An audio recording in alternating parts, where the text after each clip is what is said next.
February morning. Somebody posted a meme that says, "Pray for us here in Georgia. There's nothing wrong. We just don't know what to wear." You know? Because there was a couple of days this week, pure summertime, like 80 degrees. Just came through anyway. And said, "We're going to Metron, by God."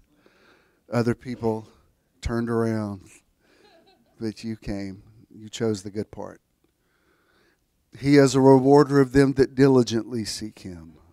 So I speak rewards over all of you today.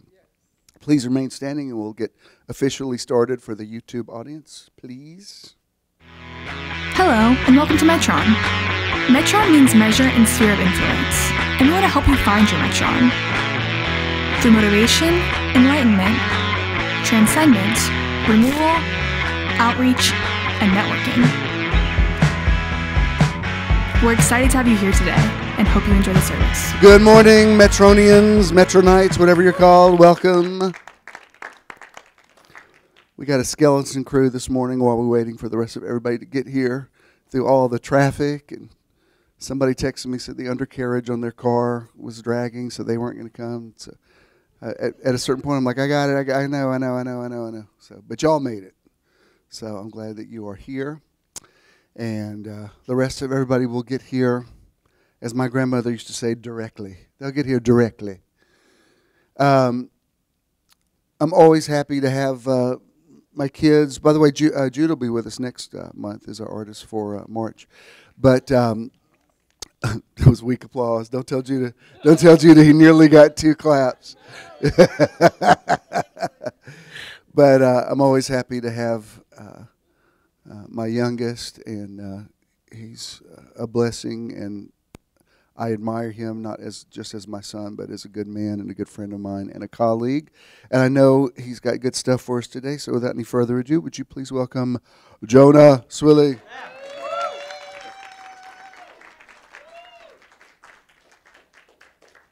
Thank y'all. Y'all can sit down if you want. And Charles, if I can just have as much vocal and track as possible.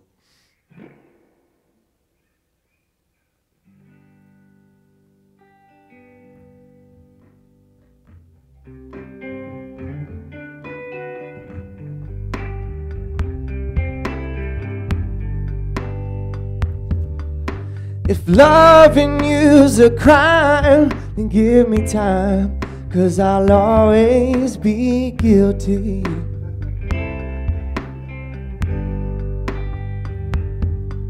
Sometimes I feel that I'm on trial for loving you too much, child. You're the judge and the jury of my peers, and if it's time to talk, then oh, listen here. If you don't want me, oh, to steal your heart, then lock me up and keep us both apart.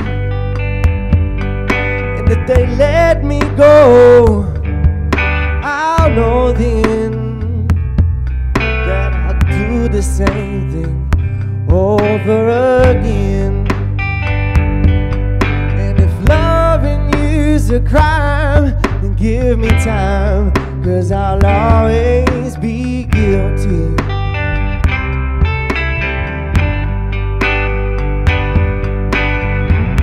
I stand before you a condemned man, because I had a deliberate plan to steal your heart. Ooh, and I got caught. What else can I say? I'm guilty, so guilty, for loving you too much, child. And if they let me go, I'll know then that I'll do the same thing over again.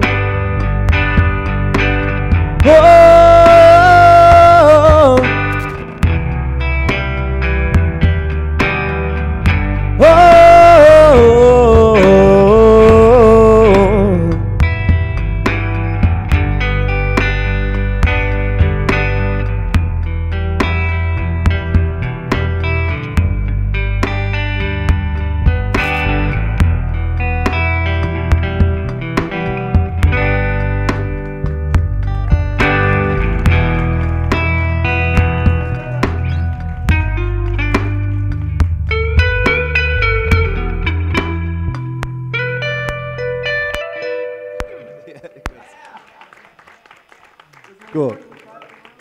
Oh, no, it's fine. I think I just forgot how long the track was.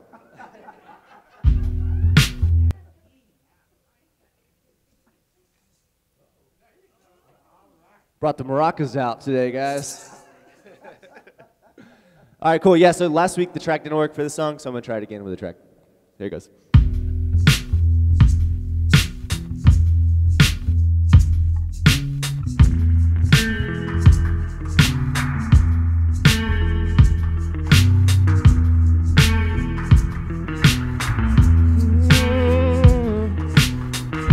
Feels like I'm on vacation, cut loose of all my ties, letting go of hesitation, call that a peace of mind.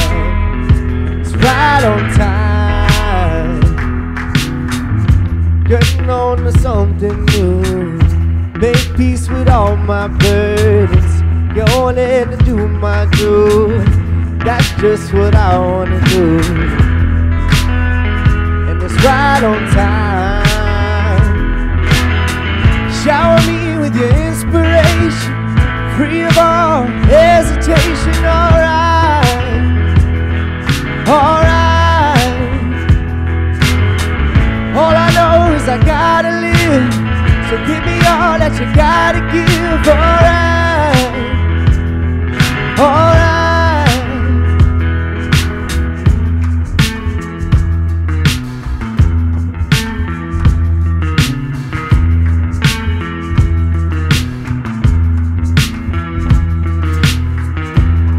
Like I'm on vacation, cut loose of all my ties, head on to no hesitation, call that a peace of mind, and it's right on time. Shower me with your inspiration, free of all hesitation. Alright, alright. All I know is I gotta live, so give me all that you gotta give. Alright, alright. Oh, and it's right on time, right on time.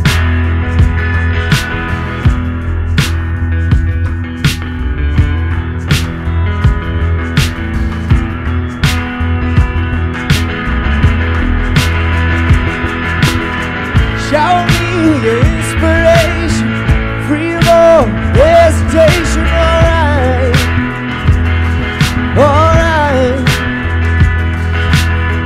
All I know is I gotta live, so give me all that you gotta give. Alright, alright. Oh, and it's right on time. Right on time. Oh, oh, right on time. It's right on time. It's right on time. It's right on time. It's right on time. It's right on.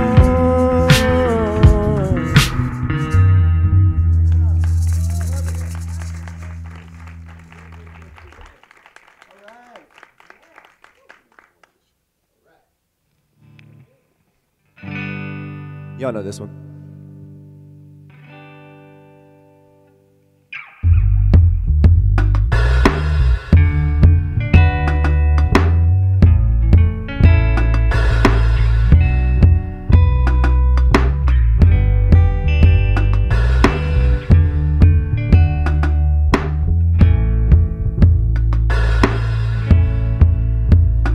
Corcovado, hard in the sky, and through the darkness on us he shines.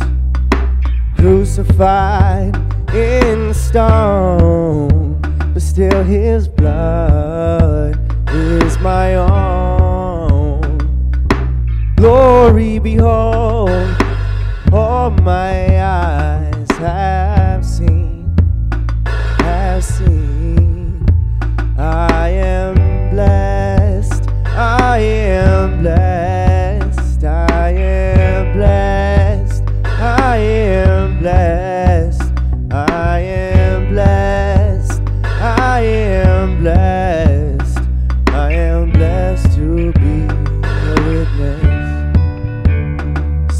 have gone, flown away, and can't be with us here today.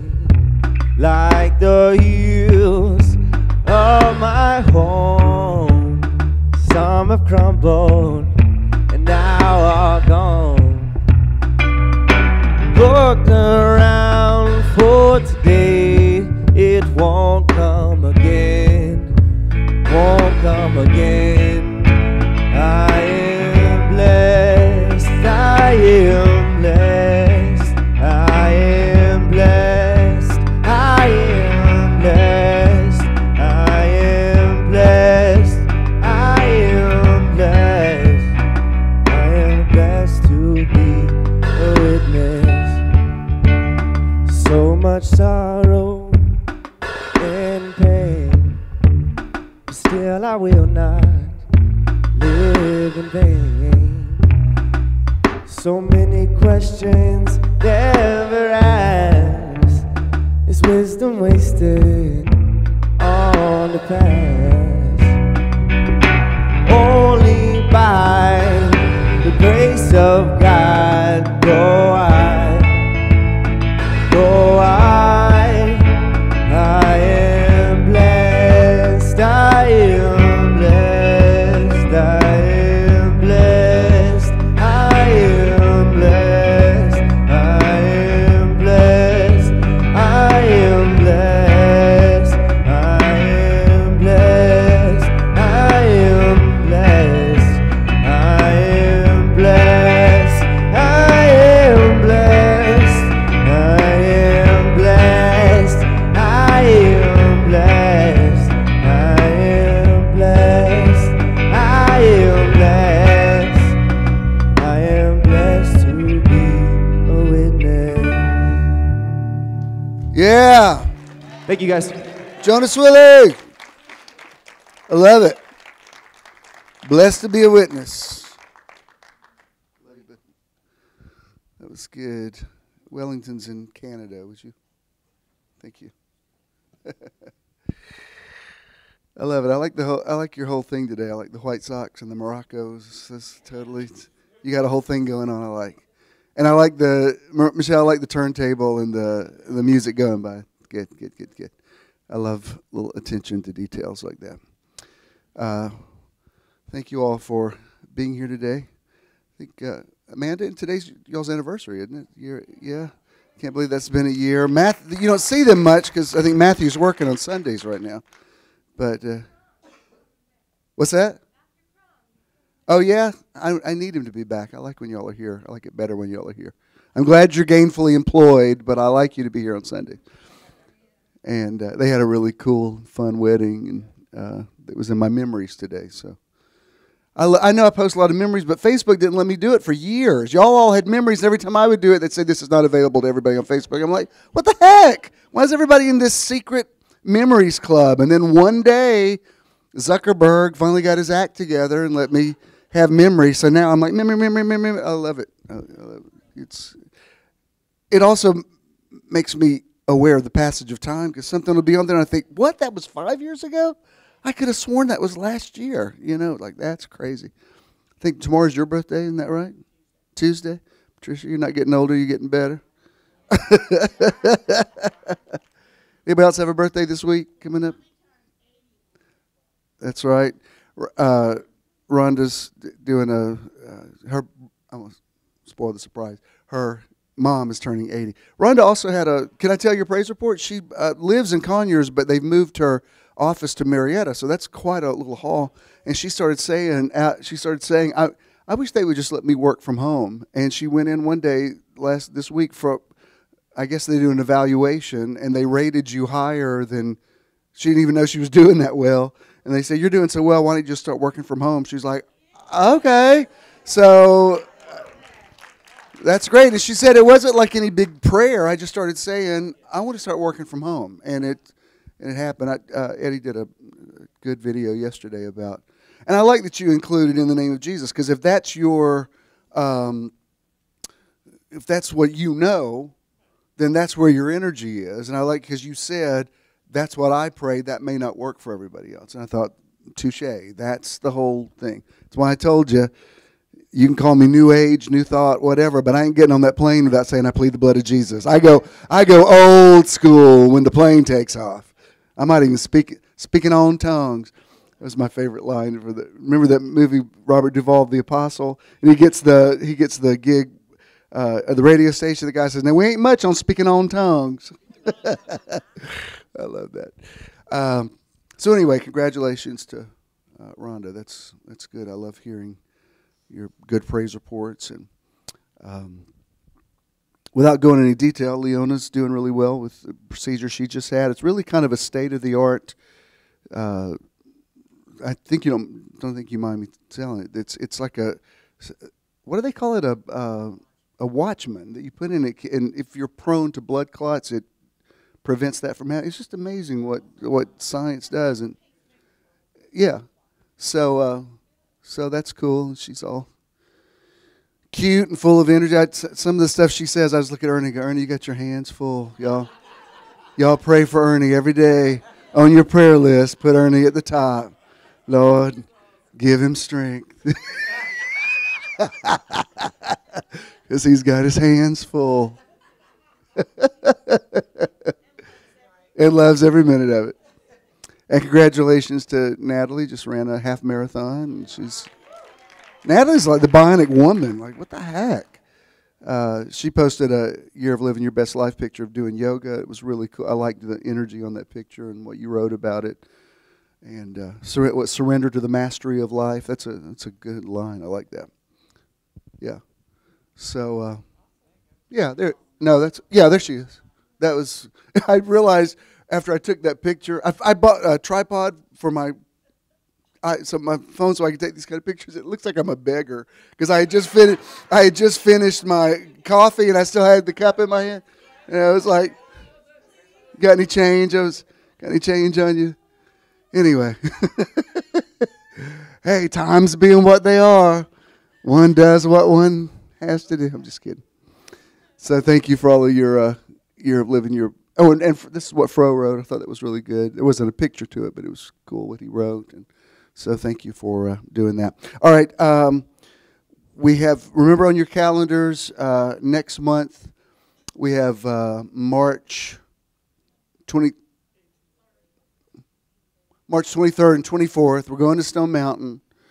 And I had an interesting talk with Stephen about it this week because I was wanting to hear his viewpoint because, for some African Americans going to Stone Mountain, it's like, that's, what's happening here. And the way I look at it, I don't want Stone Mountain, something as amazing as that place, to only be thought of as a Confederate memorial because that was from a different generation.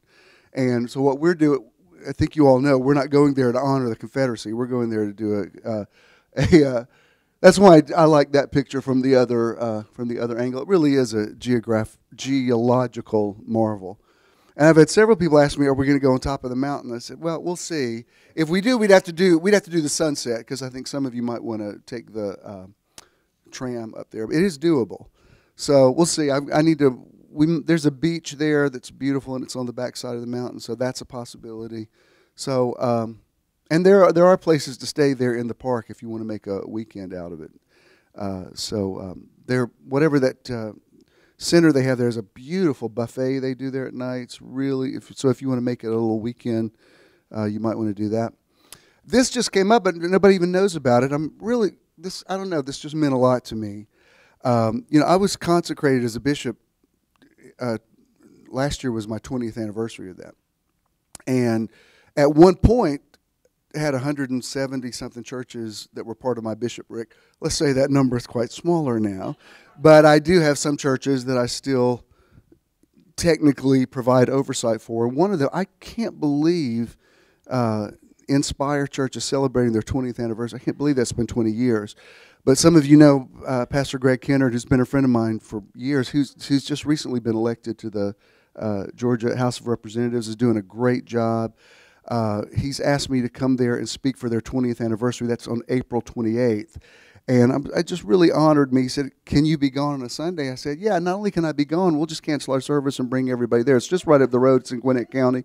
So I'd like you to see what he does. Inspire is real. It's a church, but it's also it's not just ministry to homeless people that goes in and just feeds people on the spot. This is a thing where they educate people, and their success rate of getting people employed, I mean, literally off the streets, who turn their lives around. It's really impressive. He's been doing that for years, and he's just smart, and I couldn't be more proud of him. So when he texted me last night, and that's another thing, like with Rhonda saying, I had just said, I didn't even tell you, but I had just said, I wish somebody invite me to come speak. I haven't been invited to speak in a long time. And Greg texted me like an hour later, "Hey, would you come speak for the thing?" All right.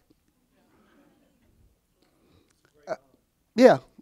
So I actually am still a bishop, and that's not just an honorary term. So that was very meaningful.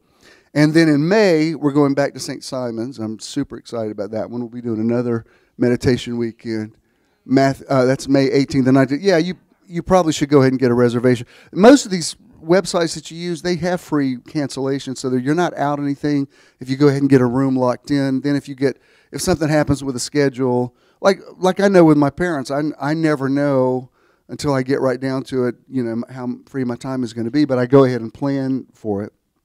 And Howie called me this week, and there's a couple of assignments he said, "Would you be willing, if they pay your way, to go and write some things for Back Road Planet that I can't do?" And I'm like, "Heck yeah." And one of them is Jekyll Island, and it's the weekend that we're going to be down there in St. Simon's. He said, because he's not familiar with the islands, he said, "Is Jekyll close to St. Simon's?" I'm like, "Yeah, that'll work." So I was like, "Look at Jesus." So that's cool. One of them's I've never been a big Ava Gardner fan, but I think she's from Wilmington, North Carolina, and they do a festival there for her. And he's because I've written stuff for him before about traveling to movie locations and that sort of thing. So, sure, all right.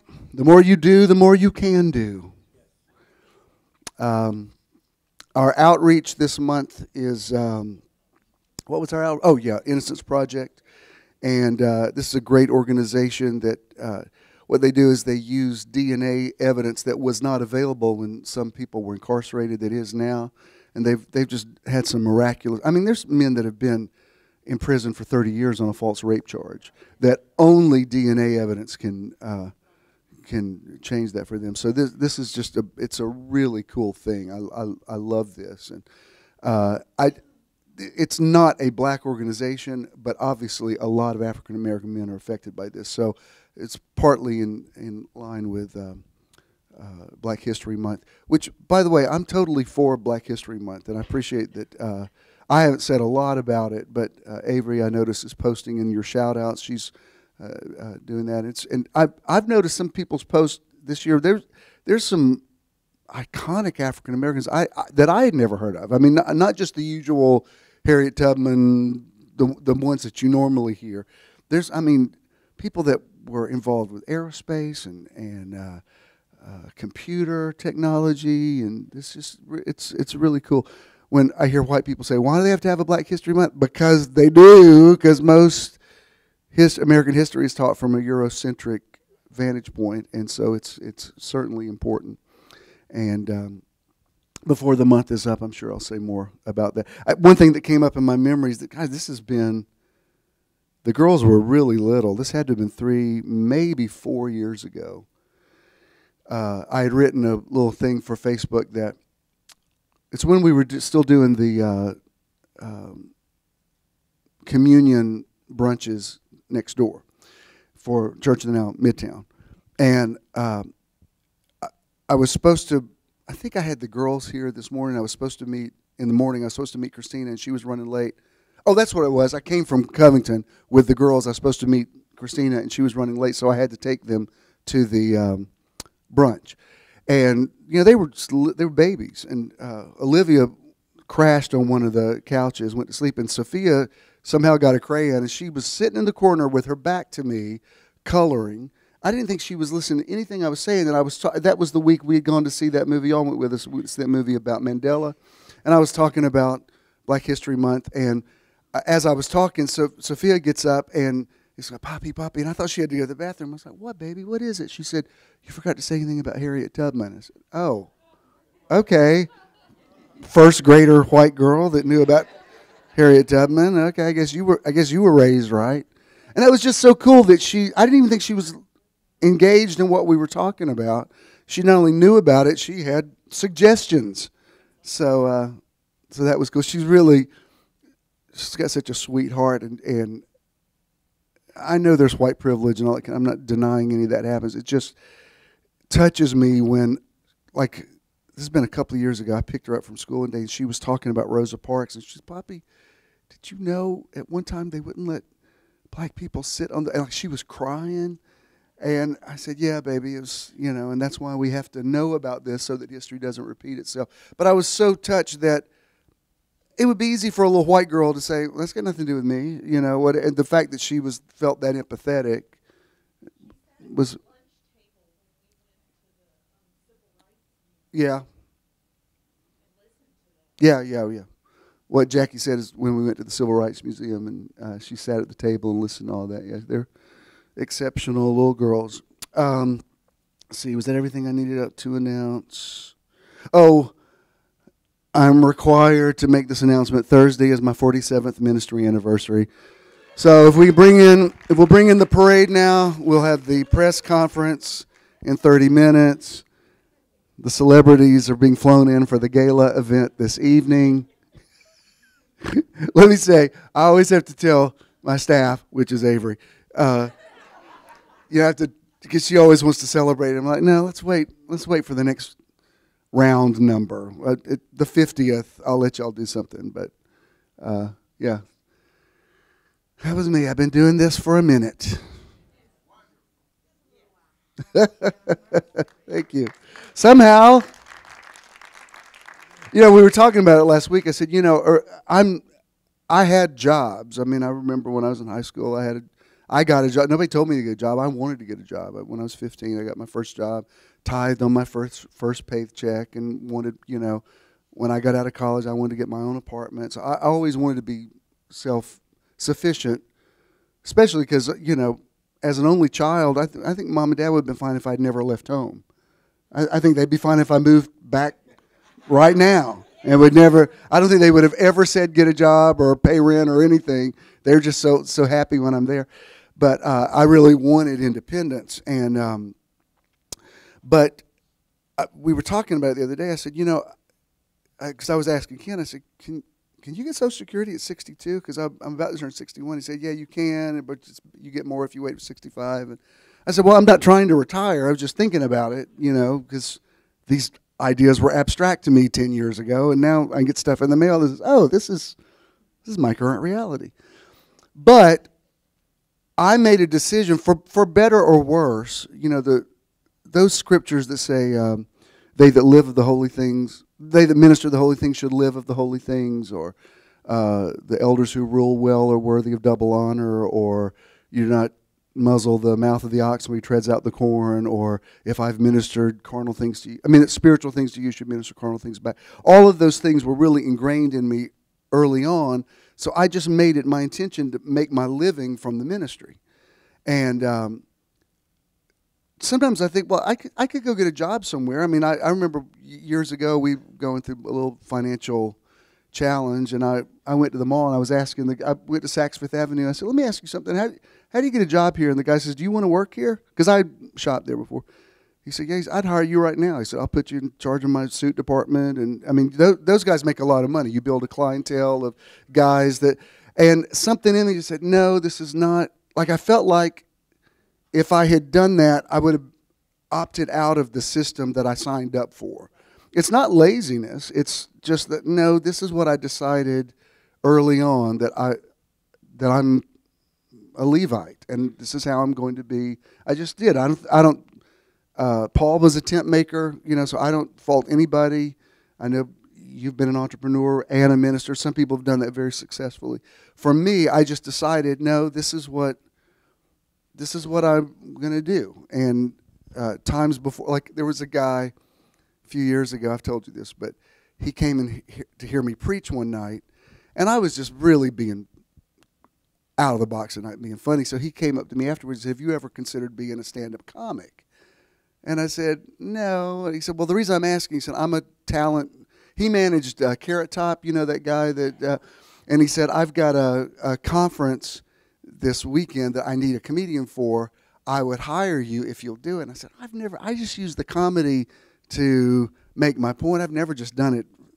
I think he said, well, would you be willing to do it? So I thought, I threw out some crazy amount of money that I didn't think he would pay me. I said, yeah, if you pay me whatever. And he didn't flinch. He said, okay. And I thought, oh, man, I'm in it now. And I said, what is it for? It was a group of stockbrokers. I said, stockbrokers? Ugh. They're not, like proctologists would be hilarious. But, and I did it, and I got the check, and it was okay. I mean, like for my first time out, I got some laughs. I thought I could see how you could do it. You could, you could find out what works in an act, and you could hone your stuff. But again, I just thought, no, this isn't what I do. As non-traditional as I did get called to the ministry, and I remember that night very profoundly, February 14th, 1972. I remember where I was. I remember when my paradigm shifted, and for all the changes I've been through, and as much as my theology has evolved, this is still what I do. Now, our meeting Thursday, I was looking at the numbers. I said, do I need to go get a job? But Avery said, no, you're part of this system. I said, okay. So if any of y'all would like to make sure you're doing your thing. We're good. I know, we're good. We're good. Thank you for laughing at that, Pastor Danny. Nobody else did. No, it's all good. So thank you for those of you that acknowledge what I still do in all of its changes. Many of you have twisted and turned with me through a good many of those changes. And here we are in the year 2019. Isn't that just hard to believe, really? Just better carpe the heck out of that diem every day because they're going by really fast. Now that I've totally brought the room into a very odd energy, let me try to get it back into it. Let me say, I'm fine. Metron is fine. We're all good. No, it's all good. It's all good. Everything is good. If I'm really funny today, though, somebody make a note of it. All right, enough of this nonsense. Let me get into what I was called to do. Welcome to the Metron Live podcast, coming to you live from beautiful, historic Midtown Atlanta on a foggy Sunday morning. Metron people, would you please welcome the podcast people? Glad that you are here. Those of you that listen to the podcast, wherever you are in the universe, thank you so much for your feedback and your comments. They really mean a lot, and they are very encouraging. This month, we're talking specifically about love and fear, and the title is The Liberated Heart, Freeing Yourself from the Past and Breaking the Addiction to Fear. The scripture that I want to base this on is 1 John chapter 4, verse 18. King James says, there is no fear in love, but perfect love casts out fear. I want to show it to you in the Jonathan Mitchell New Testament, which is admittedly wordy, but I love his exploration of language. He says, fear does not, or the scripture says through his interpretation, fear does not exist within the love, but rather perfect love or mature love or love having reached its goal repeatedly or habitually or progressively throws the fear outside, because the fear constantly has and holds a pruning, a curtailment, a checking, a restraint, a lopping off, thus a correction. But the one habitually fearing or dreading has not been perfected within the love, has not been brought to the destined goal of maturity or in union with love. Now, it's interesting that John has this paradigm because so much of traditional Christianity is really based on fear. It's fear motivated. Roe was raised in the Roman Catholic Church. Eddie and I were raised in Pentecostal church. I guarantee you we probably had this. If you were raised in a Baptist church or whatever, you probably had your own fair share of fear. With us, it was going to the altar and repenting and getting saved over and over again. I don't know, the Methodists, y'all didn't seem to be that fearful. Methodists seem to be a little more relaxed. But I know all my Catholics know where the fear is, especially if you went to Catholic school. Those nuns made sure you were fear adjacent. But the revelation that John has is, well, no, fear, if you really understand the revelation of love, you're not afraid of punishment. You're not afraid of torment. I don't know if you've watched this. It's kind of like America's Got Talent. It's this show. It premiered after the Super Bowl last week, and it's James Corden's on. It's an international talent show. Very, very interesting because it's acts from all over the world. And this one woman who's Italian, she's a nun. She was on this week and she was singing Gaga's "Baby, I Was Born This Way." She changed some of the lyrics. I was born to pray, but it was really cool because she had some backup dancers behind her that were definitely not nuns. She had a habit on and was, singing, but the girls behind her were more nuns of the Madonna school of thought. Anyway, one of the judges, she was having to speak through an interpreter. One of the judges said, "I liked your act, but I'm afraid that because of some of the dancers behind you, you might go to hell." And she said, "Oh, no, everyone is going to paradise. Everyone will be saved in God's paradise." I was like, vote for her, yes. I like the nun who sings Lady Gaga because she gets it. There is no fear in love.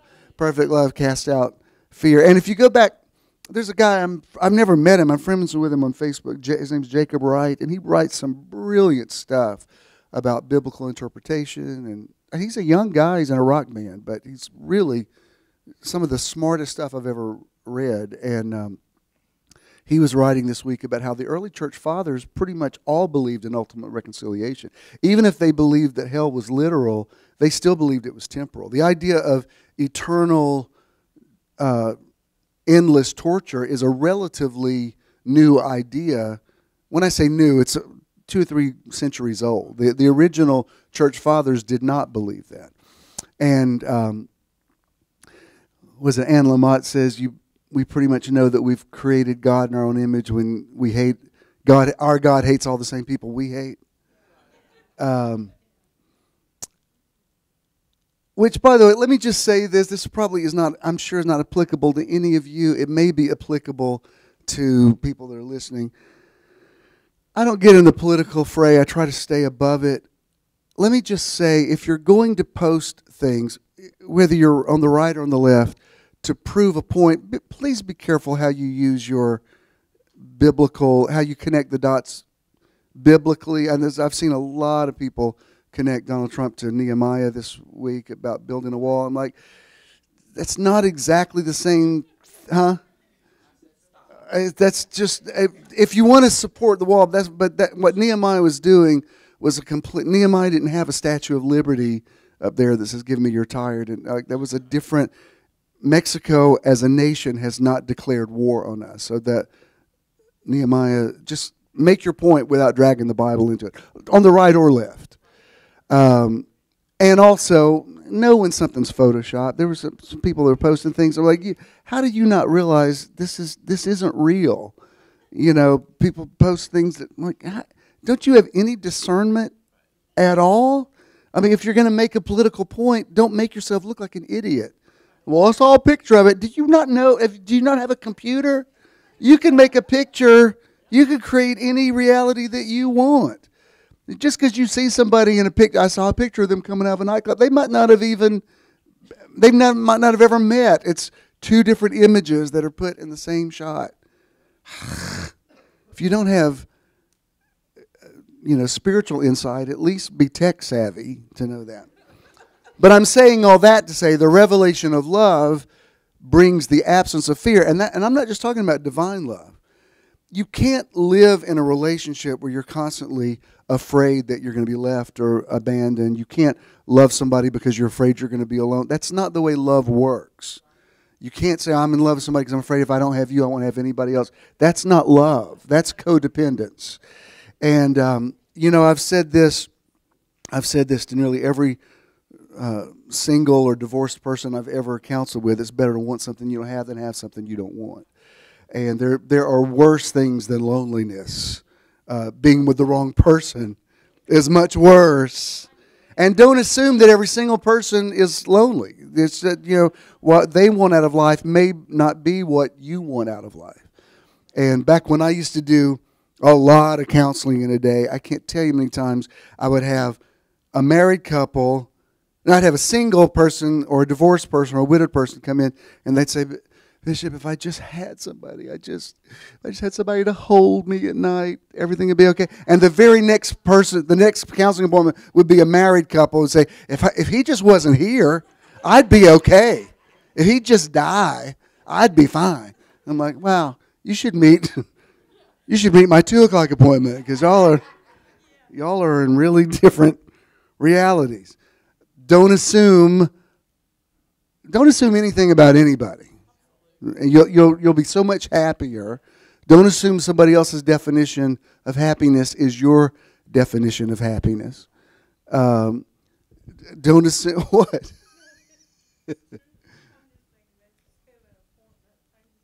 Oh yeah, I've had some. Especially back in the day when you'd have back-to-back appointments all day long. It's interesting. You'd hear just the spectrum of things. Like I had one, I'm not making light of this because I'm sure it was real to this person. This was years ago. Anybody here would know. But in the morning, I was counseling with somebody who had like extreme sexual issues, and it was one of those appointments where you're like, wow, I thought I'd heard it all, but you're telling me some stuff I didn't even know anybody was even into that. I never even heard anybody talk. Like, wow. And then that afternoon, you'll have somebody come in and say, I need to tell you what I did. I'm like, what? I had chocolate cake the other night, and I sat there and I ate like half the cake, and I feel so guilty. And I'm like, and? I want to go, was the cake on somebody? Like, was the cake with somebody else's? Why? Like, I'm like, and I didn't want to make light because I thought, well, to them, this is really bad. But I'm like, you're fine. You should have met my 10 o'clock. Eat a cake. God bless you. Vaya con Dios. But, you try to meet everybody where they are. See, I'm being funny. Somebody write this down. I could hone this into an act. I also want to show this to you out of the Passion Translation, 1 John 4:18. It says, love never brings fear, for fear is always related to punishment, but love's perfection drives the fear of punishment far from our hearts. Whoever walks constantly afraid of punishment has not reached love's perfection. I posted a quote last night from my meditation by this Sean Stevenson, and his take on it, he says, I love everybody because I have found that if I dislike anybody, it's something like, if I dislike a person, then they control my emotions, they control my thoughts, whatever. And I've kind of said that in so many words, but I thought that's so true. If you're holding a grudge against somebody or you've got unresolved issues and you don't let it go and you keep talking about it, you're only hurting yourself. That person has moved on. We went to a place Friday night where I saw somebody who was a part of my life I never thought I'd see again. And I had in my mind, boy, if I ever see this person again, I got some things I'm going to say. And I looked at this person sitting by himself eating, and I thought, I don't even want to say anything to him. I'm not even mad. I'm just like, I thought I would want to confront him, and I don't even I mean, if I saw him, I would speak, but it's like it's just not in me. And I was so surprised. I thought, wow, I'm really healed. You know, when you can look at somebody and say, hey, you did some things, I did some things, you said some things, I said some things, it was what it was. That's what love does. When you're constantly preoccupied with somebody else's issues, you're fear and ego motivated. Love just says, hey, stuff happened, live and let live. And I don't just mean romantically, I mean church stuff and all kind of stuff. I remember, I've shared this with you before, but I was doing a workshop with Mark Sharona years ago, and he was teaching on fear and forgiveness and letting things go, whatever, and we opened up for questions and answers. And this woman said, I'm standing in faith that I get back with my ex-husband, and I want to know how long should I do that before I give up. So in the conversation, Mark said, well, how long have you been divorced? She said, well, 30 years. She said, he's remarried and has another family, but I'm standing on the word. And we're both like, please move on. You just wasted 30 years of your life. He went on with his life, and she's standing on the word? Really? I mean, we thought she was joking. We both had to go, oh, okay. Because she was very sincere. We're like, no. Pretty much after he walked down the aisle with somebody else, that's kind of your cue. Just statute of limitations. But that just shows you when people are ego-driven, they get bogged down in the wrong energies. Anything that starts backing you in a corner, anything that starts altering your personality, anything that starts making you act like you're not you, you're in the wrong energy. You got to break that. You got to go back to, I meet people that I can tell they're not even mad about a situation. They're carrying somebody else's anger. You're like, wow, this isn't even your issue. Look, you can, I even posted about this week too, you can have compassion for somebody and even empathy for them without just taking on the weight of the world on your shoulders. I mean, you just can't, what did I say in the meditation? I said, you can't drown trying to be an anchor for somebody else. And that's just a matter of balance.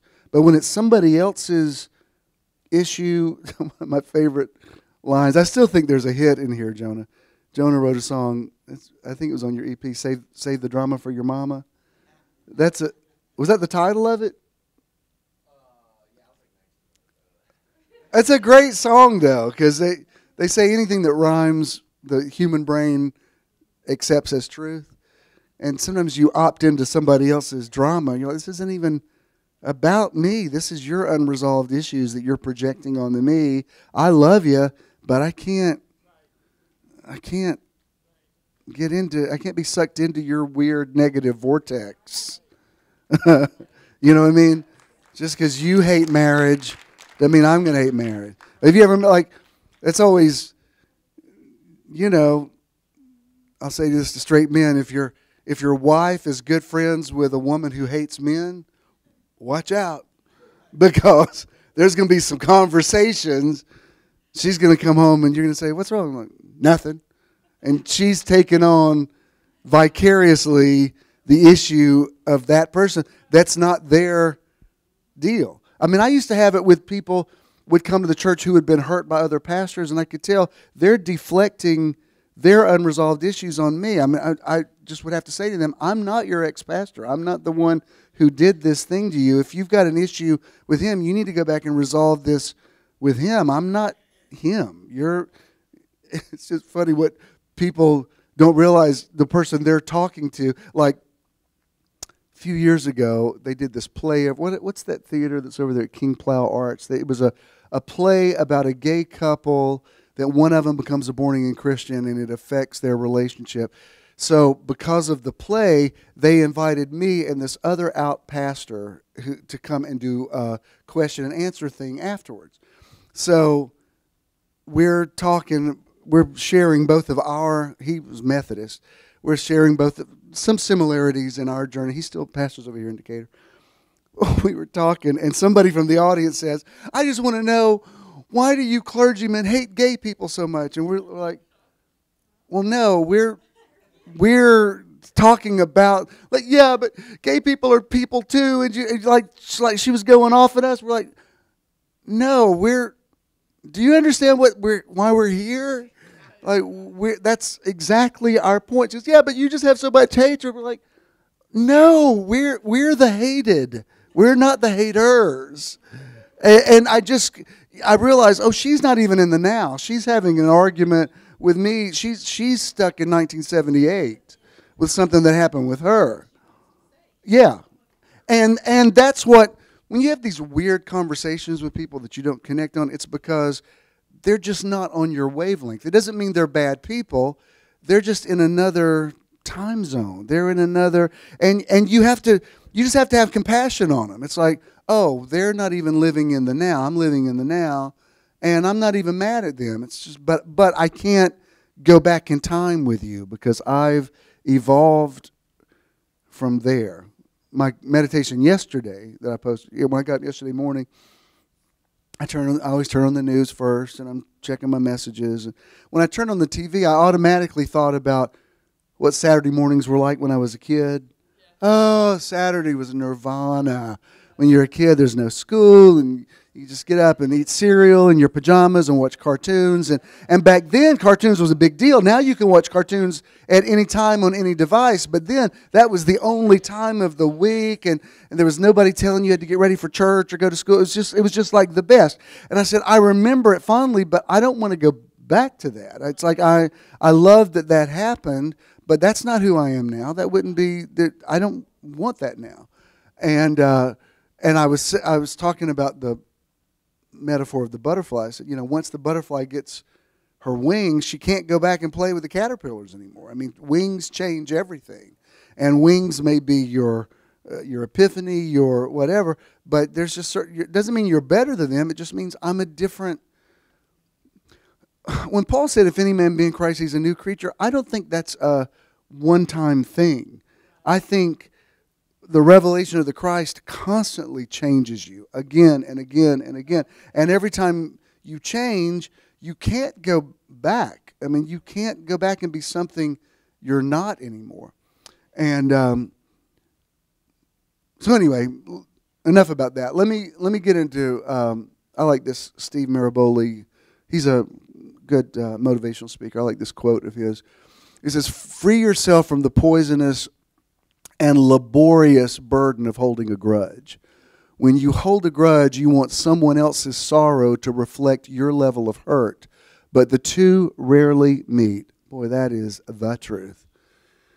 Let go. Sometimes forgiveness is simply a reflection of loving yourself enough to move on. This is what I just want to say this again and again, and sometimes I have to say it to myself. Forgiving someone does not mean you condone what they did to you. Don't get it twisted. Forgiveness means I can't put any more energy into this. This is something that is probably never going to be resolved. I'm waiting for apologies that are never going to come because this person does not see this thing the way that I see it. Jesus said no man comes to the Father unless the Father draws him. And there's a certain truth to that. As much as I believe in communication, there's some things you just can't communicate. If somebody doesn't get it, there's not enough words in the world to make them get it. They have to have their own revelation. And then at some point, maybe they will say, oh, I need to apologize to you for so-and-so. But if you're trying to force it out of someone, if they don't see that they did anything wrong, even if you coerce an apology, it's not going to take the hurt away, and it's not going to change what happened. And I like that he used the word laborious there because it just becomes I did a teaching years ago that I've had a lot of comment over the years. I said, anybody that you don't forgive, you subliminally carry with you. Like you go to bed with them at night, you wake up with them in the morning, you have breakfast because they're in your thoughts, you're in your words, and every time you invoke their name, it's like in Beetlejuice when you say their name, like the creature appears. And I said, so that the imagery, I said, you walk into a restaurant and they say, party of how many is Party of 103, please. Because that's all the people that you're dragging with you, this entourage of the unforgiven. And, at a certain point when you just got too many grudges, too many slights, too many offenses, you have to start thinking, maybe I'm the common denominator in all this, I remember, I don't know why I'm referring to all these ex-counseling appointments, but I remember counseling with a guy one time, smart guy, sharp guy, articulate guy, had something like 13 jobs in 1 year. And I said, well, what happens? He said, well, every time I go into a job, they hire me, and then everybody turns against me, and they start talking against me and making up. I said, that happens every job you have? And he said, yeah, it's happened over and over again. I said, don't you see there's kind of what's the one thing that's constant through all of those things? That's why when I had the church, people would say, we've been in 17 churches. I wouldn't even learn their names because I think, well, it's just a matter of time until I tick you off, and I'm going to be number 18, and you're going to be somewhere else talking about me to some other pastor. So nice knowing you, but there's a revolving door. Because if you've had that, I can understand too. It's like when, look, I've been married 3 times. After you get up like 5, 6, 7, 8, once you're like Elizabeth Taylor status, don't you think about it. I think, what do some of these people think when they're number 9 getting married? Really, you think? Bless her heart. There was a reel that people put of things that Elizabeth Taylor said. I think she was married 9 times in her life, and on every one she'd be in a wedding dress and she'd say, "And I just know this time it's for real and forever." And you would see her through every decade saying that. Anyway, at a certain point, if the same thing keeps happening in your life, you have to say, I think I'm making this happen. It's so empowering when you realize you're making this happen. I told you this, but the night with our thing we had in Unicoi, we were at the beach house on that Friday night, and Ken and I went over. The guys had already built the fire, and it was beautiful, and it was cozy, and I was trying to make sure you all knew how to get up there. So I had my music playing, and I was trying to take a video. I was showing the lake, and I was scrolling down to the fireplace, and they would get like about 5 seconds into it, and the music would stop. And I'm like, what the heck? I must have done it like 6 or 8 times, and he was there was smoke in there, and I yelled at him, and I said, because he has so convinced me he can fix anything, and that if I ask him what's wrong with this, and he says, I don't know, I'm like, what do you mean you don't know? Like, you're the guy that knows everything. Like, what? Like, I see your mouth moving, saying those words, but I can't accept this reality. What do you mean you don't know? And finally, every time I start this thing, the freaking music stops. And then it occurred to me, oh, it's because I'm videoing with my phone and playing the music from my phone. So I am making this happen. And I had to do it like 5 times before it occurred to me, oh, never mind. Go on and work with the...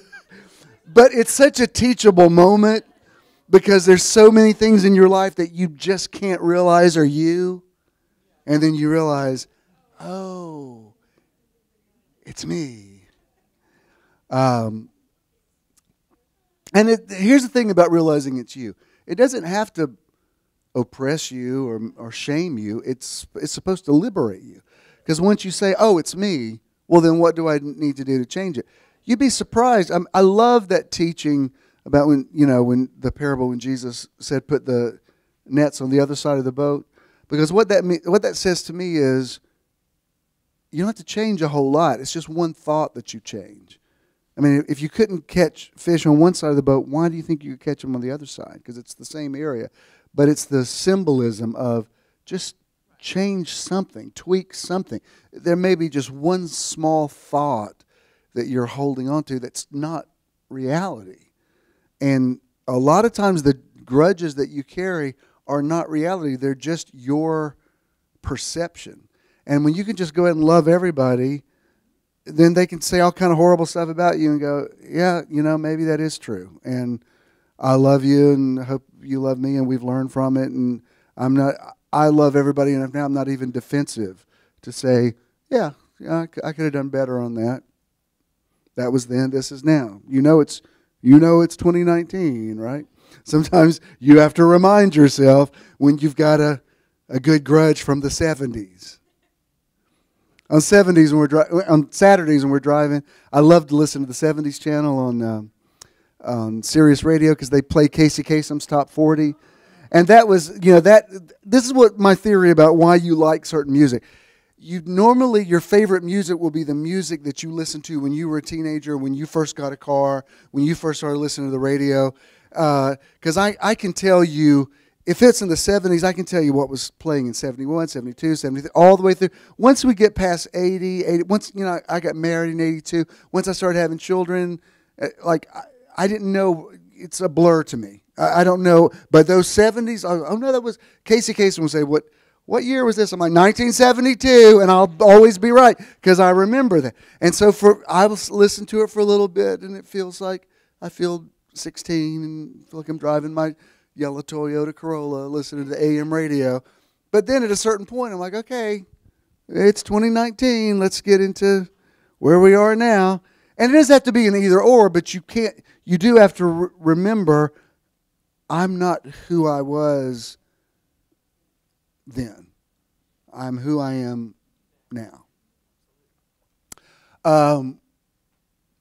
I've quoted this Ernest Yaboa before, but I like this. It says, there are so many people whose minds do not belong to them. There are so many people whose thoughts have been purchased by people. There are so many people who have made people kings and queens of their thought. There are so many people who cannot sleep because of people. There are so many people whose lives are a small percentage of their own self and a greater percentage of others. What? When the offenses of people occupy your mind becomes the offense of people instead of your own mind. To have your own mind and to be your own self, free your mind. And that's really the gist of pretty much what I'm talking about this month. When your thoughts are stuck in this one thing, this one offense, this one hurt, this one feeling of inadequacy or whatever, when somebody said something to you that's hurtful and it's sort of stunted your growth, at a certain point you have to realize this is just something they said. It's not the truth. This is why self-esteem is so important. If somebody told me little green men have just landed on the roof of this theater and they're out in the parking lot, I'm going to tell you, I'm probably not going to believe you. I'm probably going to say, I think they're shooting a movie or something. I just don't believe little green men are going to land on a flying saucer. So that no matter how much you said, run for your lives, I'd be like, no, it's photoshopped. I mean, I don't. But if you said something to me that I already thought about myself, it would be easy for me to go, oh my God, is that true? I remember. I've chosen to see this as a positive, but I have a family member who I grew up with who just used to mess with my head all the time when we were kids. He would just say things to me like, you're adopted, right? And I'd be like, no, I'm not. No, you are. And he would make these elaborate stories up about how, everybody in the family knows it, but you don't know it in your family. And so I'd go, I'd be crying to my parents like, he's just messing with your head. And then he'd say, your parents say that nobody at school likes you. And and he just messed with my head all the time. And at a certain point when I grew up, as I got older, I realized, he may be watching today. You know who you are. But what it did for me is I learned not to believe everything that somebody said. I realized this is just a thing that you're saying, and if I believe it, that's on me. That's not on you. So it actually turned out to be, thank you if you're watching, It actually turned out to be a positive. But see, if somebody says something to you that's really hurtful, but you don't believe it, you'll just be like, well, that's just your opinion. I mean, sorry you see it that way, but that's not who I am. Sorry that's how you perceive me, but that's not my reality, you know. Some people are going to, Jesus said to the Pharisees one time, and it's a great analogy about perception. He said, with you guys, he said, John the Baptist stayed out in the wilderness and lived like a hermit, and you said he was demon-possessed because of it. He said, I did just the opposite. I accepted every invitation to every party, and you said that I'm a drunk and an alcoholic. He's basically saying, you guys are going to, there's no getting it right for you because you're projecting your own. As another time he told the Pharisees is, you put burdens on people that you yourself don't even put on yourself. Meaning the fear that comes from religion is you'll never be good enough. You'll never live up. I've even noticed it. I never, either with Jimmy or John or Corey, those are the three people that worked for me in all those years as worship leaders. I never told them what they could or couldn't lead. I always believe in creative freedom.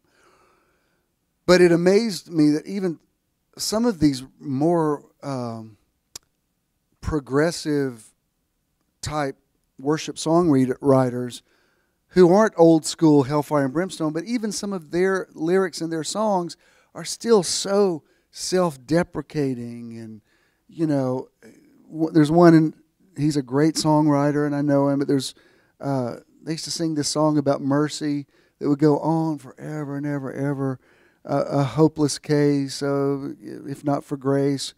And I think, are we really going to do it again today? Because it's like it would just take people into this mindset of, I'm just absolute crap, but somehow through the blood of Jesus, God can somehow stomach me. That's just not my theology. Nothing against the grace of God, but I don't think I'm a hopeless case. I don't take anything away from the grace of God, but I think what it did is it created a whole generation of people who never learned how to have ethics or morals or tell the truth or believe in themselves, because it was all just, in my flesh dwells no good thing. I don't accept that. I would tell Paul himself, I don't think, to say no good thing dwells in your personality, that's not true. And I don't think God would say that. If that's who your God is, fine, but I can tell you, my God doesn't say to me, oh, I cannot bear you, but somehow, through the blood, I'm going to eke out some mercy to somehow stomach you. I'm just, I'd be like, God, thank you, but if hell's not too painful, let me just, because they actually like me down there. You know what I mean? It's like, I know, straight is the gate, broad is the way that leads. I know that, like, yeah, just let me go hang out with them, because I just hate that I put you out so much, I don't want to think I've got to go through eternity with Jesus looking at me going, you shouldn't be here. I don't want a Jesus that every few minutes is going, nail prints, you're welcome. That's just like a really obnoxious Jesus. Like, I get it. Thank you. Oh, Lordy. Is that just me, or do y'all need some of that? I don't know.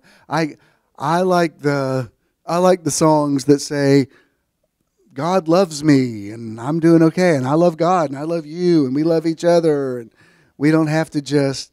I don't want to say, I basically can't bear you, but because of the love of God, I'm able to somehow put up with you. I'd like to think, maybe you want to be with me because I'm fun. Maybe you like me. No, Bishop, we're only here because God called us to be here. I was like, oh, please, don't do me any favors. This is, I haven't referred to this in a while, but it's such a great thing that Paul said, Philippians 3:13. He says, my brothers, I do not consider myself to have fully grasped it even now, but I do concentrate on this. I leave the past behind, and I love this. This is the Phillips translation. With hands outstretched to whatever lies ahead, I go straight for the goal. I love that. Because you can't drive through life looking in the rearview mirror. You just can't. The rearview mirror is there to check periodically, but you've got the reason why the rearview mirror is this small thing in the middle of your windshield, and your windshield is this big area of glass. It's because it's more important to see where you're going. And you learn from the past, and you put the past in perspective, but you can't live in it. You just can't.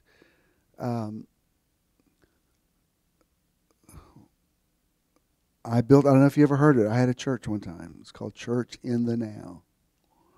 And when I was a kid, people think I'm making this up, but when I was a kid, I used to watch Flip Wilson on Thursday nights on NBC, first African-American man to have a variety show in prime time.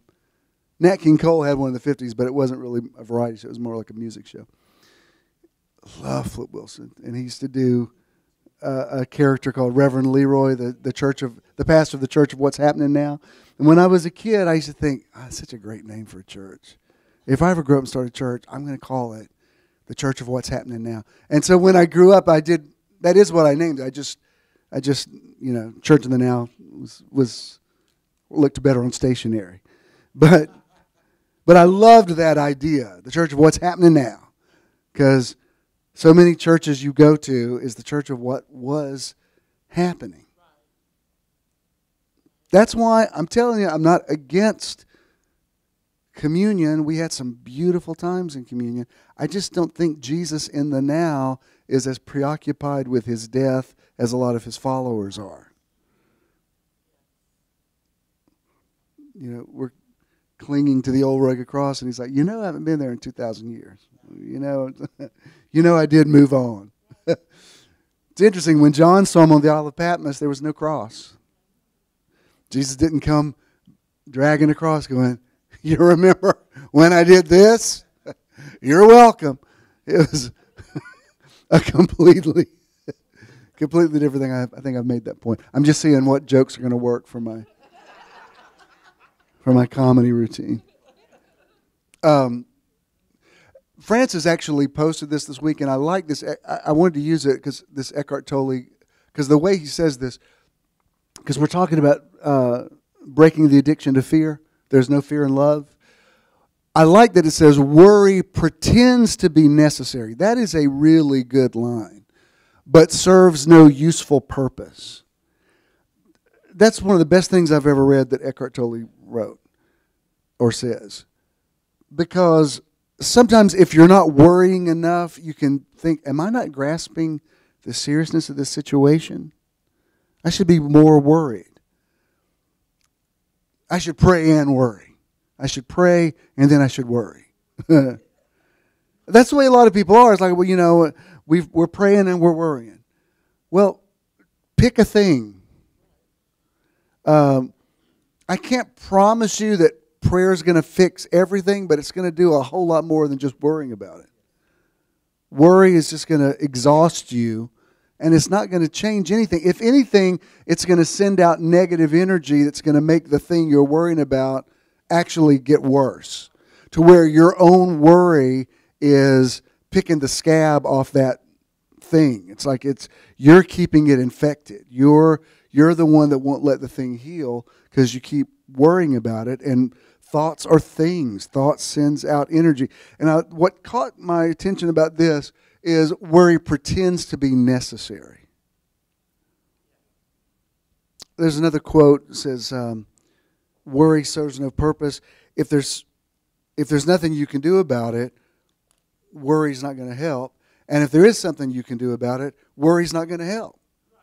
Then do something about it. Either way, worrying about it, all it's going to do is make you miserable and affect your health negatively. It ain't going to change. You fill in the blank. Whatever you like to say in the blank there. And then I think this is a meme I have by Chopra. It says, fear, this is good. It says, fear is the memory of pain. You know, we've been talking about how people get addicted to the negative feeling because they feel like themselves when they feel the negative feeling. It's like, what is it? Psalm 124, it says, when the Lord turned the captivity of Zion, we were as them that dreamed. Like the people had been in slavery for so long, they didn't know how to not feel like slaves. Like it didn't, how do I feel differently?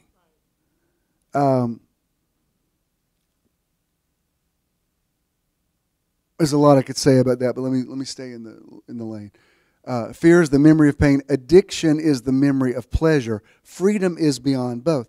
Very insightful thing he's saying here, because you know, well, fear isn't pleasurable. Yeah, when something feels familiar to you, your brain interprets it as pleasure because you feel like yourself. I mentioned Nehemiah earlier, but what's interesting about the story of Nehemiah in chapter 8, verse 10 is where he says, the joy of the Lord is your strength. The reason he said that is after they did restore Jerusalem and they did build the wall, which walls in antiquity were necessary, he told the people, he said, now we need to have a celebration.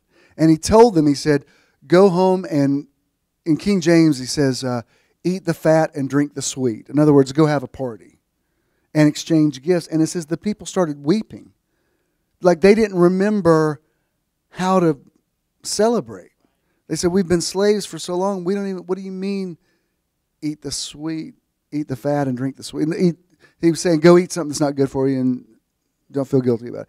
Like they were like, what are you talking about? And that's when he said, the joy of the Lord is your strength. In other words, you can't live like this. To everything there's a season. There's a time to mourn. There's a time to refrain from mourning. I love that story after David's son had died and the prophet comes and exhorts him, and it says that after he had mourned, he got up and washed his face and moved on. There comes a time, if you've had pain, there's painful things. Like this week, it really hit Ken night before last because they're at Rock Eagle. He grew up right down the street from there. His parents were the first couple to be married in the little chapel there in 1955. So it's a special thing. Well, it burned this week. It's mostly stone, so they can probably rebuild it. But it was hard for him. I mean, it was, and I got it. I was like, I'm sure that is a painful thing because it's not like we're hanging out at the chapel there together. It's just the idea of, wow, that was a part of my parents. It's not there anymore. And for that, I didn't tell him not to. I not only didn't tell him not to cry over it, I teared up about it too when I heard about it. I said, oh man, I hate to hear that. And I understood why. Yeah, you should feel really. That's sad. I'm sorry that happened.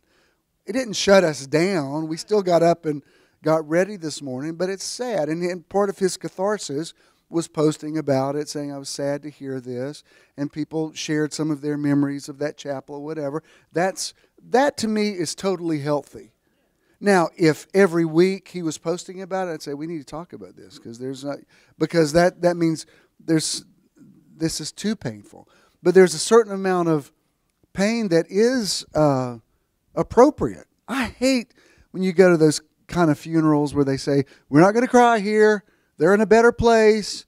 They're in a better place. Nobody better cry. You're like, what kind of monster are you? The guy's mother died. Let him cry, for crying out loud. Doesn't mean you don't believe in God or believe in heaven or believe he's in a better place. Doesn't mean you're not relieved that he's or she's not suffering anymore, but they died, for crying out loud. Shut up. The scripture says, weep with those that weep.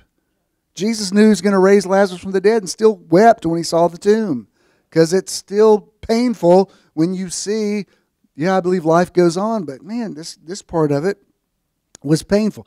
There's a balance to it.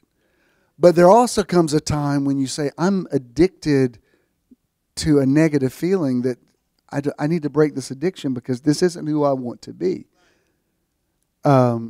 Somebody posted something today. I don't even know who it is. I was reading this morning. a meme about, it was along those lines, and it was saying, basically, don't cry over the memory of somebody, be glad that they lived. It was just a whole list of things about being proactive, about, because I believe if people from the other side could communicate with you, that's what your loved ones would tell you. Like, I'm not weeping for you, please don't weep for me. And I think that's what hit Rose so hard the other day. It was one of our last meditations, because she got so deep into the meditation, she really heard from people from the other side. And the message was, we are okay. And it really affected her. I mean, she's an intelligent woman. She doesn't make stuff up. She heard something that was legit. And it kind of started with our first meditation when your meditation teacher had passed and you didn't even know it.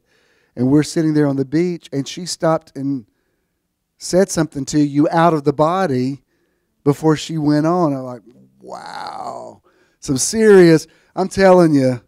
I think it's kind of why I want to go to Stone Mountain. I think there's some ancestral stuff I want to tap into, because something happens in meditation. Your mom experienced it when she came. She said, I know this sounds crazy, but I felt like I had ancestors that were talking to me. I said, it doesn't sound crazy. It's like that's part of the purpose of it.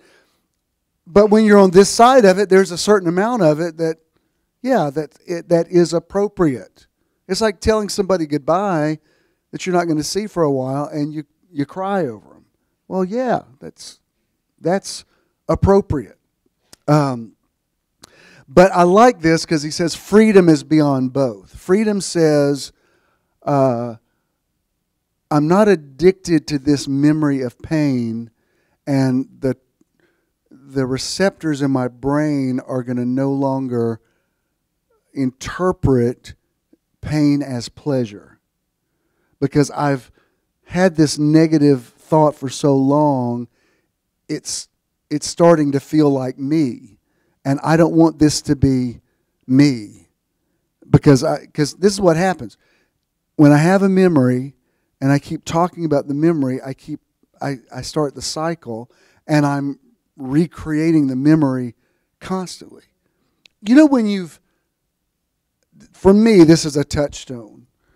When I start to tell something that's happened, and something in me says, are you really going to tell that again? Are you really?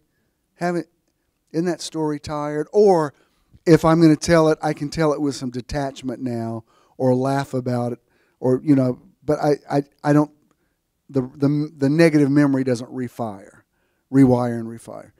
But, well, you were talking about even what you want to write about, you want a new story.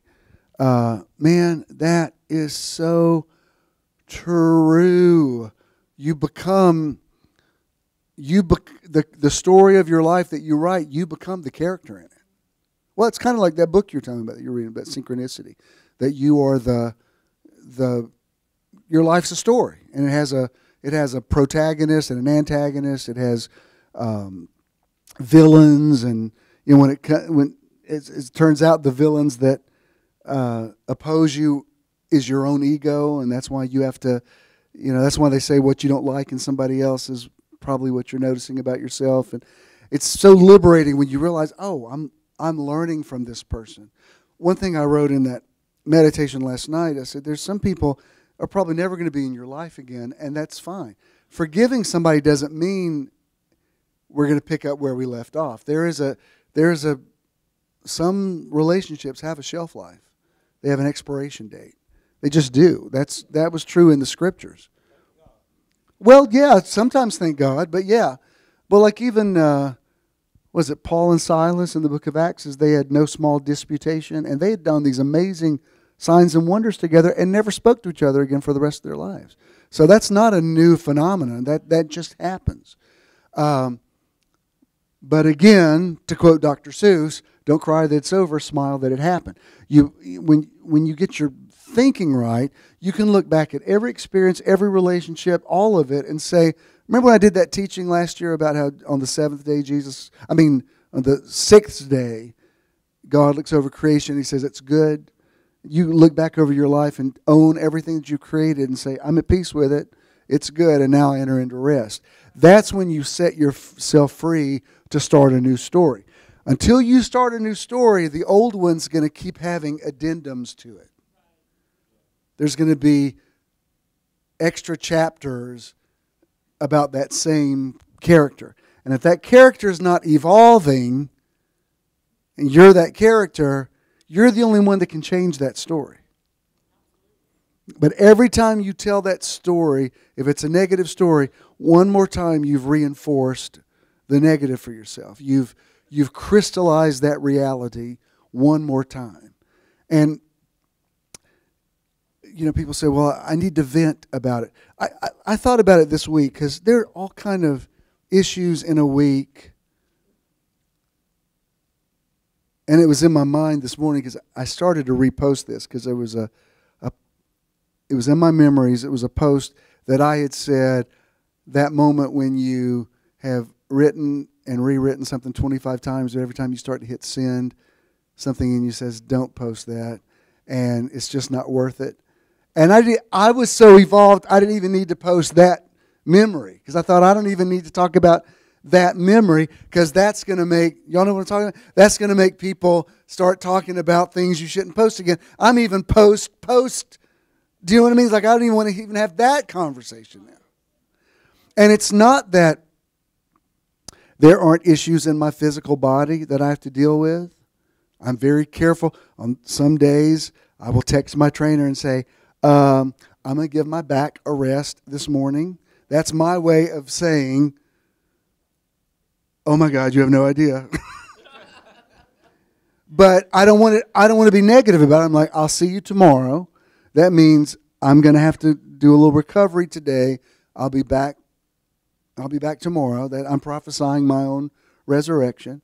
There's all kind of things. I read that people write about parents with Alzheimer's. I'm like, I can top your story, but I don't even want to post that because I feel like it creates a reality for my dad that I feel like my words are too powerful. I don't want to even say that. Oh, I'm not in denial. I'm just saying, what's the point? What's the point of posting something? Because I feel like it's dishonoring him, and it's only gonna cause people to relate to me in a way that I don't want them to relate to me. And it's not that I'm in denial over it. I call my mom every night, and she catches me up on what happened today, and some days are better than others, whatever. And we're learning the best way to deal with certain situations. And kudos to her if she's streaming today. I mean, she's definitely risen to the occasion. And but these become touchstones when you realize, boy, this was 5 years ago. I'd have been talking about this nonstop. Now I just want to talk about what's positive. The memories that come up, like, oh yeah, that one made me happy. That was good. Like, there's a picture of me having lunch with all my kids. Yay, that's an energy. I like that. Post that one. There's something that Ken and I did that was fun. Yeah, post that one. That's good. I want to flood the quantum field with lots of good, happy thoughts. Think on these things. Does that mean the negative stuff isn't real? No, I got stuff just like you got stuff. I got issues just like you got issues. There's just certain things I don't want to energize, and it's not denial.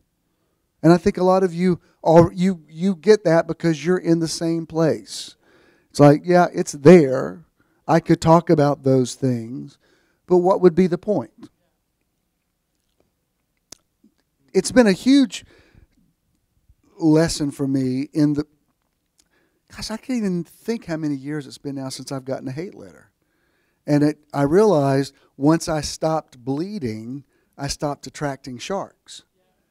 Like, when I would talk about it, post about it, whine about it, all it did would make religious people go, I smell blood. And they, it's like me and the thing the other night. I'm like, oh, I'm making this happen. I remember it was such a epiphany for me. One of the last staff meetings I had, we were still in Covington. Jonah was there. Avery was there. The night before, I had gotten just one of the worst letters I've ever gotten in my life. I mean, just the kind of thing, if you didn't believe in yourself, like if no other one would do me in, this one would push me over the edge. And I sat down at the table and I started to tell, because that's how we started the meeting, like, catch me up on what's going on.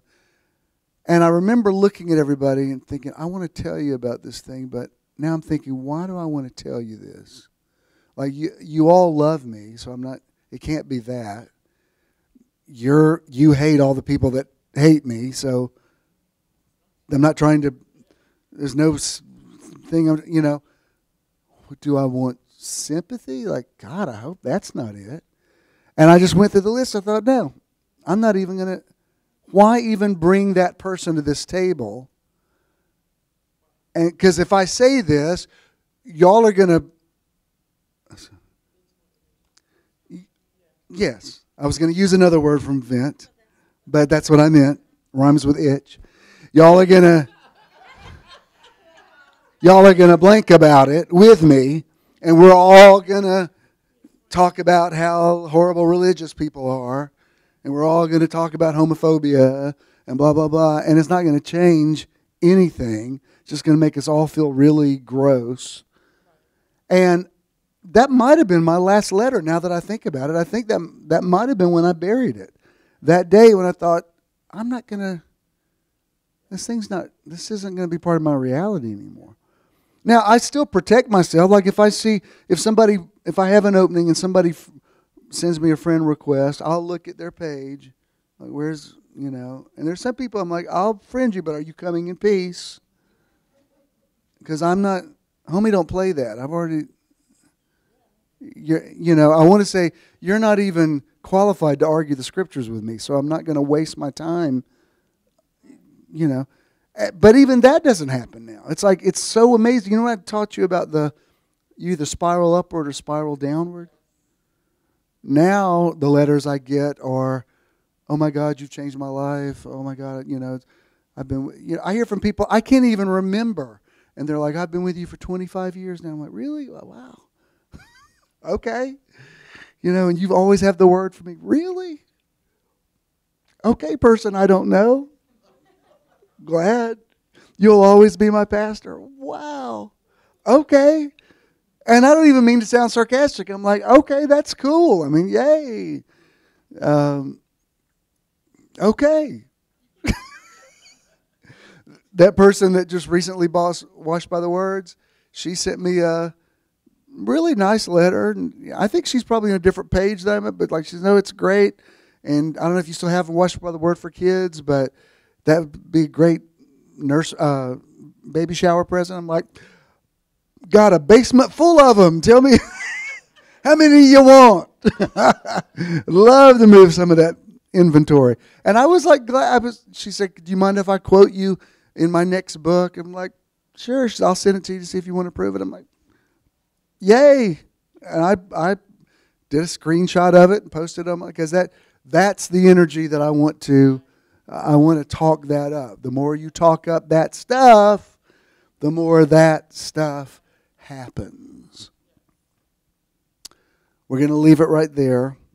But the more we can expose the addiction to fear and ego, the freer we're going to become. And the easier it's going to become just to love everybody. Just, in the old Southern words, just bless their heart. You know what I mean? There's a real liberty in that. When somebody is starting some nonsense with you, you're like, bless your heart.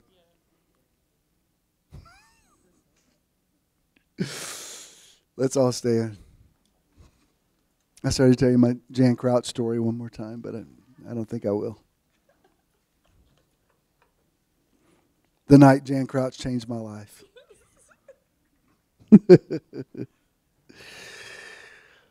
Did you get anything out of this today?